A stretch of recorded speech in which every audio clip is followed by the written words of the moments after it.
But if you are just a standard kind of typical applicant, you're middle class, upper middle class, you're coming at this, your parents went to college or university, at that point, you are kind of in a little bit of a corner and you're going to have to come out of that aggressively. Hello, and welcome to the Admittedly podcast. My name is Thomas Caleel. I'm the former Director of MBA Admissions and Financial Aid for my alma mater, the Wharton School at the University of Pennsylvania. In this podcast, I don't promise easy answers or quick fixes, but I will use my decades of experience to help you achieve your education goals. Now let's get started. Hello, and welcome to the Admittedly podcast. I'm your host, Thomas Caleel, and want to welcome you here today. For those of you watching us on YouTube, thank you. Please be sure to hit that subscribe button and follow us. I really appreciate it. It helps us out and it makes sure that you don't miss any of the content that's coming up. Likewise, if you're watching or listening to us on Apple or Spotify, please follow. We've got a lot coming ahead in this new application cycle. So what are we talking about today? Well, I actually received a comment on one of my Instagram reels, and that's @admittedlyco on Instagram and TikTok. And this student said, what if I didn't really work hard? Just took a standard curriculum during the first year and start of second year. And now a bunch of opportunities to take the most rigorous courses are not available. I can only take like 1 AP and 2 honors in junior year, and I fear it's too late because while others are ahead, I only have senior year to take the more rigorous courses. What should I do? We see this a lot. I see this a lot when we're talking to students, and it's one of the things that gets to planning ahead. And I know, I talk about this a lot, plan ahead, be strategic, think ahead, because we don't have a time machine. And this is a result of that. Why? Well, because if you get off track, if you get off the honors track, it's very hard to make that up. It's very, very hard to catch up. And I spoke to a student the other day where we're like, okay, you want to study business, but you're only on track to hit basically pre-calc senior year. Can we accelerate that? And they went back to the school and the school's like, yeah, no. We're not going to accept outside credits.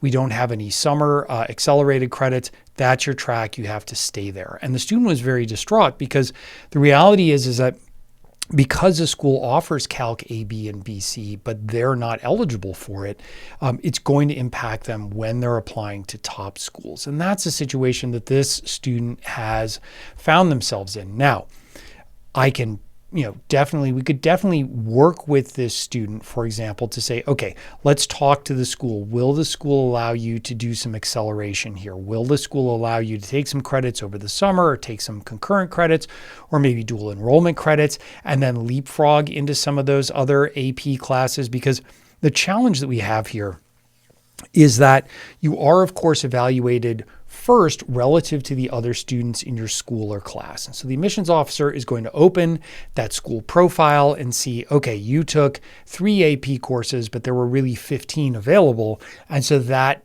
doesn't look good from a rigor standpoint. And then once you get into weighted and unweighted GPAs and the acceleration you get for these honors classes, it's something that definitely can put you at a disadvantage. But Thomas, I can hear some of you saying, what about extracurriculars? What about testing? And so for a student like this, yes, extracurriculars are going to make a big difference. And certainly in the additional information essay or in the Common App personal essay, we're going to want an explanation of what happened, right? And keep in mind that admissions officers are human and they do appreciate that people grow and mature and develop at different rates. And so there is a story here about how, I started high school somewhat immature and had to kind of find my way. Now, the question here is what grades were received freshman and sophomore year when the rigor was a little bit lower? Because if we have low rigor and low grades, it's pretty hard to recover from that. This show is brought to you by Early Edge Plus, Admittedly's flagship coaching program for high-achieving students and their families. At Admittedly, we've built a team of former admissions officers from top schools like Wharton, Duke, Stanford, Yale, Harvard, and University of Chicago. We know what actually gets students into top colleges because we've been in the room making those decisions.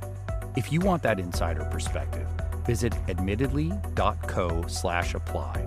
That's admittedly.co/apply to book your free family action call with one of our admissions advisors today. Now, there are some things we can do to mitigate this. For example, if the counselor says, hey, listen, this student really has stood out. They had a slow start, but they really have found their footing. They're really exceptional. Look, they're doing all these extracurricular activities. Their teachers are saying great things about them. They're involved in the school community. That can help offset some of this, right? Because again, universities are not looking for perfection. They are looking for a dose of self-awareness and curiosity and rigor and push. But if you discover that at a certain point, it doesn't automatically mean you're out of the running. What does it mean? It means you do need to take the most rigorous courses you can at this moment in time. You need to, without excuse, get an A or an A+ in those courses. You need to absolutely crush your testing. We can't have soft testing and a varied transcript. That's not going to work out very well when the admissions officers are looking at you and trying to figure out, are you an academic risk or can you handle yourself here? Other things that matter, of course, are intended major. So if you had a slow start, you're bumping around, you're kind of trying to figure things out, and you say, look, I want to be a humanities major. I'm not entirely sure where that's going. I really like history. I'd like to push on that. Here's my interest in history, but I might take some sociology, or I might take some literature or other things to kind of help get me to where I want to be in terms of my major and academic path. That's going to be a lot more digestible, for example, than saying, hey, I had a slow start, I'm behind in math, and I want to study business or want to study engineering. Because the problem that you have there is that there's not a whole lot of room at top schools for exploration at that point, right? Because you're going up against students that have crackerjack rigor, almost flawless GPA, really, really top test scores. And so at the university is going to look at that and say, is there a reason we want to take a chance on this person? Now, there may be a reason. It might be that they come from a disadvantaged socioeconomic background. They might be a first-gen student and not have had the support at home to really understand why pushing hard in high school from day one was really important. There are a lot of factors here, certainly, that want to be explored. But if you are just a standard kind of typical applicant, you're middle class, upper middle class, you're coming at this, your parents went to college or university, at that point, you are kind of in a little bit of a corner, and you're going to have to come out of that aggressively. What I would say is my advice would be, even if your school does not accept credits, transfer credits, see if you can't take those credits at local community college or online at an accredited school. Just take them anyway, right? Get yourself accelerated. And then you can say at least to don't double dip the course. So don't take the course for credit online, for example, over the summer, and then take it in your school, the exact same course.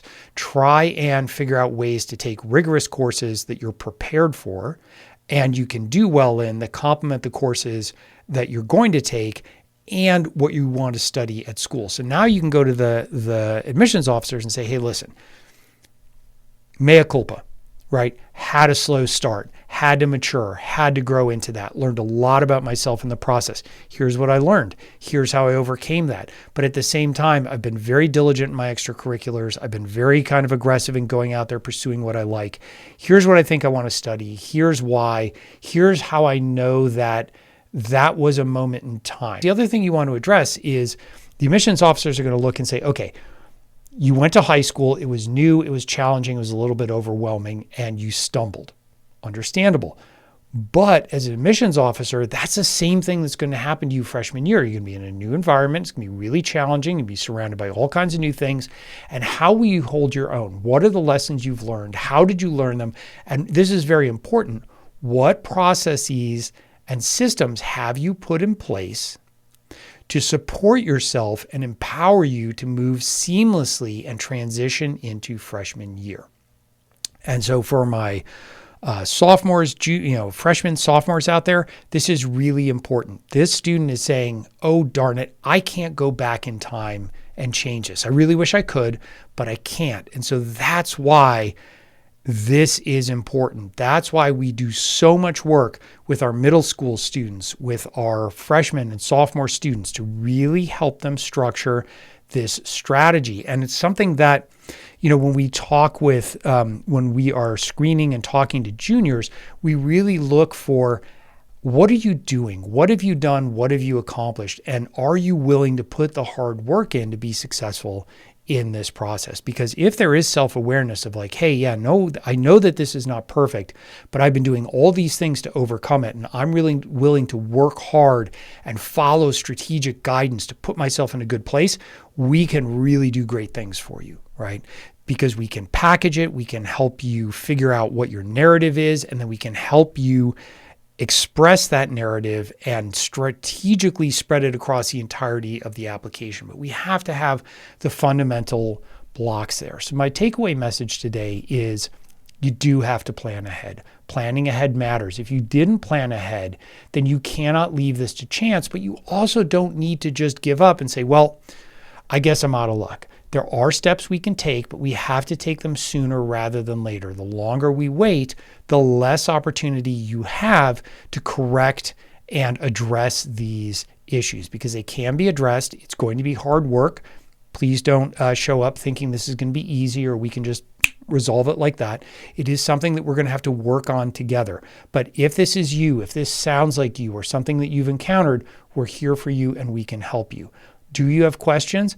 I'd love for you to engage with us. I personally answer the comments on our TikTok and Instagram @admittedlyco. That's @admittedlyco. I love interacting with you. This comment is from one of my Instagram reels, and it's something that really drives and motivates myself and our team. We love interacting and hearing from you. YouTube, same thing. I'm in the comments every day, answering, guiding, and trying to help you out. I value the feedback. Tell me, what are some of the things that are on your mind? What are some mistakes that you've made? Are you worried that you can't recover from that? If so, let me know, because it's something that we'd love to talk to you about and see if we can help. If you think you have questions about your strategy, you can also visit us on our website, www.admittedly.co. That's www.admittedly.co. There's a button right there you can click to book a family strategy call where one of our admissions advisors can talk to you about what you've accomplished and whether or not we think there's something that we can help you with. We're going to be very honest with you. We're going to give you advice. If there's a fit, great. If there's not a fit, you've come away hopefully with something meaningful from that interaction. I want to say thank you to everybody for following us. This has been an amazing experience.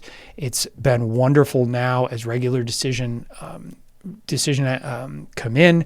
We're hearing from students that we worked with either directly, indirectly, and feeling their excitement, cheering them on as we head to Ivy Day on March 26th. This is the best part of the year for us.